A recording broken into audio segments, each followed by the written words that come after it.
नमस्ते बच्चों। हम सूरदास की व्याख्या मैं पहले आपको पढ़ा चुकी हूँ। जो ये पद आपको दिखाई दे रहे हैं, ऊधो अख्याति अनुरागी, ये सारे पद जो इसमें है आपके सिलेबस में, वो मैं आपको पढ़ा चुकी हूँ। अब हम बात करेंगे आज सूरदास के ऊपर बनने वाले प्रश्नों की, या हम ये कहें कि सूरदास ने जो लिखा है, या सूर ने निर्गुण पर सगुण की विजय किस तरह दिखाई है, या उसका क्या किस तरह से सूरदास ने अपनी गोपियों के माध्यम से उसको अभिव्यक्त किया है। तो ये प्रश्न आपका बनता है कि भ्रमर गीत में सूरदास का उद्देश्य ज्ञान पर प्रेम की विजय दिखाना है। इसका जो उत्तर होगा वो मैं आपको बताऊंगी इसमें। दूसरा प्रश्न बनता है कि सूरदास ने निर्गुण पर सगुण की विजय कैसे दिखाई है। दो और तीसरा प्रश्न बनता है कि गोपियों की वाग वेदिग्धता, वाक चातुर्य सूरदास का स्पष्ट कीजिए। तो ये तीन प्रश्न बनते हैं। इनका करीब करीब थोड़ी सी भूमिका हम ऊपर नीचे करके, और इसका जो जवाब है, जो उत्तर है, वो एक जैसा ही होगा। तो हम शुरू करते हैं कि भ्रमर गीत की जो रचना है उसमें से जो सूर सागर में से जो आपके ये पद लिए गए हैं, ऊधो अखियाँ आती अनुरागी, तो जो भ्रमर गीत है वो भी एक सूरदास का ही काव्य है। और उसका यहाँ पर संदर्भ मैं इसलिए दे रही हूँ कि जो गोपियों की वाक चातुर्य है वो आपके जो पद है उनमें भी है।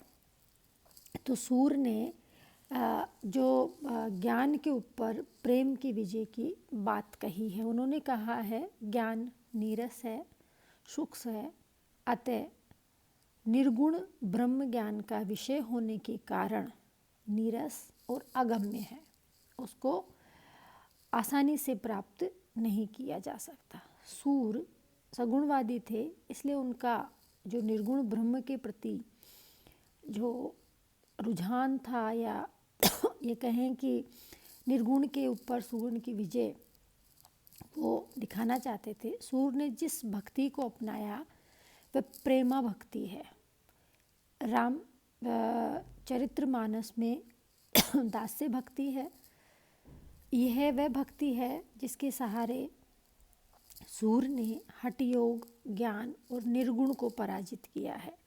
उन्होंने अपने गोपियों से कहलाया है कि उद्धव, तुम ये बता दो कि तुम्हारा वो निर्गुण ब्रह्म, आपके आगे जो पद है उसमें है ये व्याख्या कि तुम ये बता दो तुम्हारा वो जो निर्गुण ब्रह्म है, वो निर्गुण ब्रह्म, उसके माँ बाप का क्या नाम है, वो रहते कहाँ है, वो क्या पहनता है, वो क्या खाता है, ये सारे संदर्भ ये उन्होंने दिए हैं कि वो क्या करता है, ये हमें उद्धव बताओ। तो उन्होंने ये सिद्ध कर दिया कि निर्गुण हमारे काम का नहीं है, जो ज्ञानातीत है और जिसे उपलब्ध करने का साधन केवल योग है। तो हे उद्धव, हम तुम्हारा वो योग ग्रहण नहीं कर सकते। तो बड़ी सरलता से इस बात की सूचना देता है कि प्रेम ही सब कुछ है। उनकी गोपियाँ इस बात की सूचना गोपियों ने अपने अनेक तर्कों से दी। उद्धव की गोपियों को समझाने के लिए आते हैं और बड़े आत्मविश्वास के साथ वो अपना नीरस ज्ञानोपदेश गोपियों को देना चाहते हैं, गोपियों को प्रभावित करते हैं। तो गोपियाँ, उद्धव जो हैं वो कृष्ण के भेजे हुए हैं, अतिथि है। तो गोपियाँ बड़ी सावधानी से और बड़ी प्रेम और भक्ति की प्रतिष्ठा करते हुए ऐसे साधनों का प्रयोग करती है जिससे कि उद्धव विवश होकर मथुरा लौट जाते हैं। तो वो विरोध करती है उन सब चीज़ों का बड़ी शालीनता के साथ। तो इस तरह से गोपियों जो कहती है कि, या कहने की आवश्यकता नहीं है कि गोपियों ने योग का विरोध किया। उन्होंने भक्ति और प्रेम की प्रतिष्ठा के लिए जो साधन अपनाए उन सब का उल्लेख मैं आपको बताती हूँ। योग के प्रति विरोध, गोपियों ने प्रेम और भक्ति की प्रतिष्ठा के लिए शास्त्रों को साधनवत स्वीकार किया है। निर्गुण के खंडन में ही सगुण की प्रतिष्ठा निहित है। गोपियों ने अनेक स्थलों पर योग और प्रेम की तुलना भी की है। तुलना में वे इस निष्कर्ष पर पहुंचती है कि योग हमारे किसी काम का नहीं है उद्धव, वो कहती है कि जैसे सागर बिन जल सूखो सागर है, वैसे ही हमारे लिए योग है। गोपियाँ योग पर अनेक प्रकार से व्यंग करती है और अंत में वो कहती भी है कि हम अपने ढंग का प्रेम योग करते हैं। प्रेम के माध्यम से ही वो व्यक्त करती है।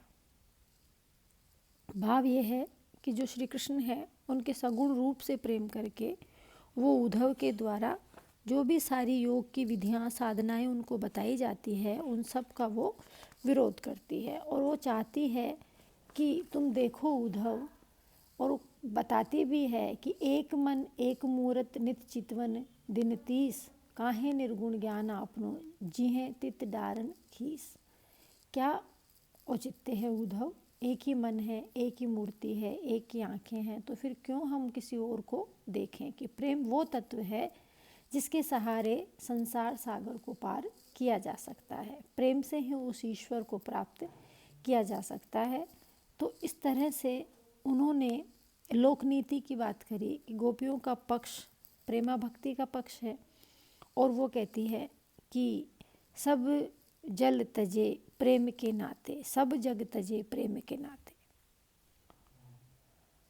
तो स्पष्ट है कि गोपियाँ अपनी जो प्रेम जनित भक्ति है, जो लोक नीति है, उसका सहारा लेती है और आगे भी वही कहती है कि लोक अनुभव पर आधारित तर्क और उदाहरण वो देती है। उनकी सैद्धांतिकता भी इसमें स्पष्ट हो गई है। गोपियों ने अपने प्रेम को भक्ति के संदर्भ को अनुभूति के माध्यम से भी प्रकट किया है कि प्रेम से उस अनुभूति को, ईश्वरीय अनुभूति को प्राप्त किया जा सकता है।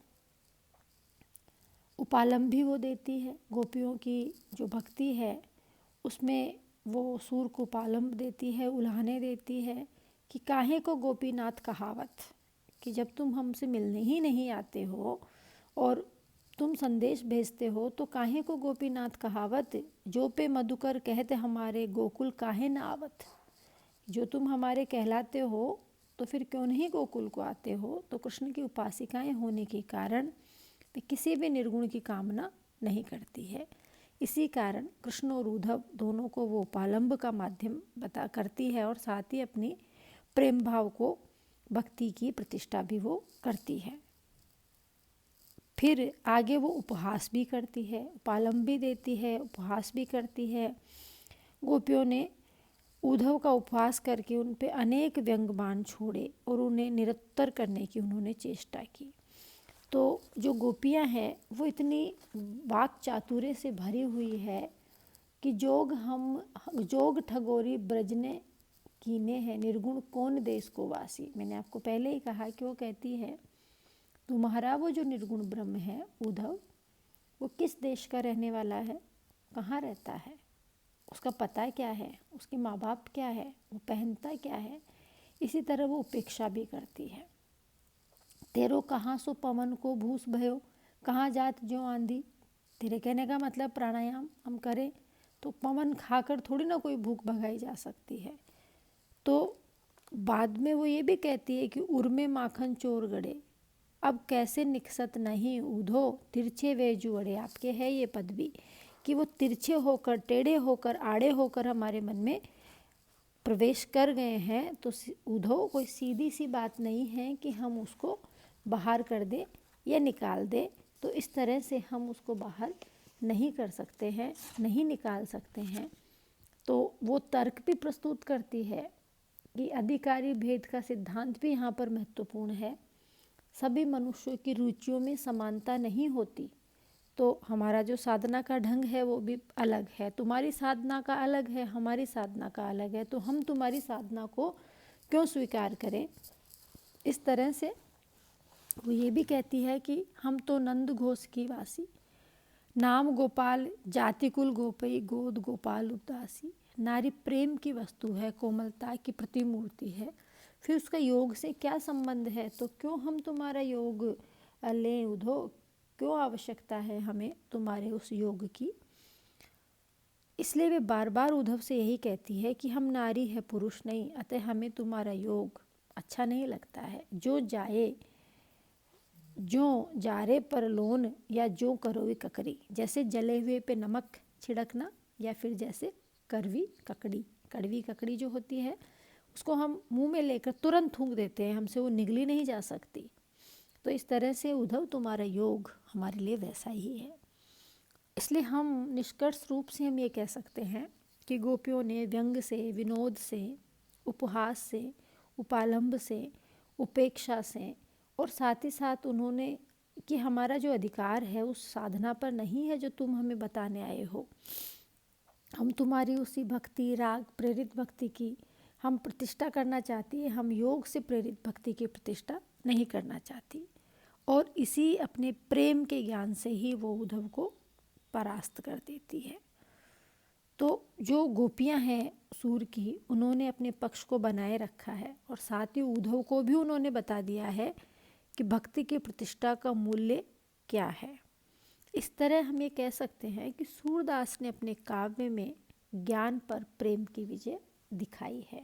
स्पष्टतः हम ये कह सकते हैं कि सूर ने अपने काव्य में ज्ञान पर प्रेम की विजय दिखाई है और इस तरह से उनकी जो गोपियां हैं वो अपनी बातों से, अपनी विद्वता से, अपने प्रेम से प्रभावित करती है उद्धव को। और उद्धव को लगता भी है आपके ही इसमें पद में, दूसरा पद आप देखिए, इसमें है उद्धो भली करे तुम आए।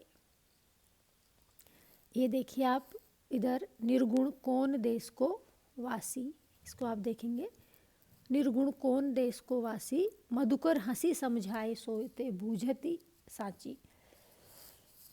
कि हम पूछ रहे हैं ना, वो तुम्हारा जो निर्गुण ब्रह्म है वो कहाँ रहता है, किस देश में रहता है, हम तुमको स्पष्ट पूछ रहे हैं उसका माँ बाप कौन है, कौन उसकी नारी है, उसकी स्त्री कौन है, कौन उसकी सेवा करती है, कैसा उसका वर्ण है, कैसा उसका वेश है, किस चीज़ की वो कामना करता है, किस रस का वो अभिलाषी है।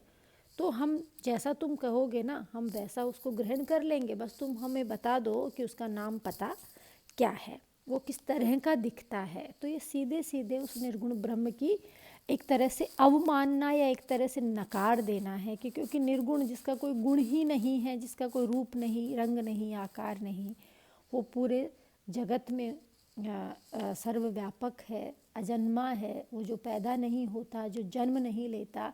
तो जो निर्गुण ब्रह्म है ना वो कभी जन्मता है ना वो कभी मरता है। तो कहाँ से उद्धव उसका नाम पता, ये सब बताएंगे।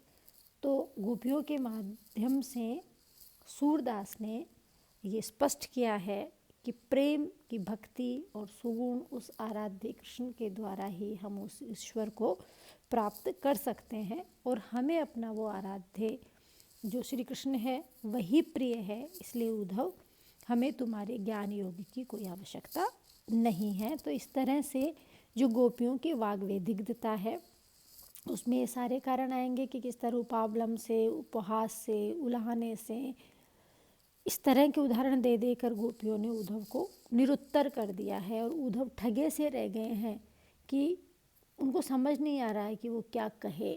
आप इसकी जो अंतिम लाइन है, सुनत मोन वे रह्यो ठग्यो सो सूर सबे मति नासी। उनकी इतने तर्क सुनकर जो उद्धव है वो मौन होकर रह गए और ठगे से खड़े रह गए। उनको कुछ समझ में नहीं आया कि वो क्या जवाब दें और उनकी बुद्धि जैसे नष्ट हो गई है। तो आपके जो किताब है उसमें 4 नंबर का पद है, तो आप इसका उदाहरण के लिए आप इसकी दो दो लाइन याद कर लीजिए। तो बार बार आप इसके उदाहरण देंगे तो आपका जो उत्तर होगा वो और भी ज़्यादा प्रभावशाली बन पड़ेगा। 3 नंबर का पद और 4 नंबर का पद निर्गुण पर सगुण की विजय के लिए, तीनों पद, दोनों पद आप अच्छे से याद कर लीजिए। उधो मन भय 10-20 एक ये, और निर्गुण कौन देश को वासी। धन्यवाद।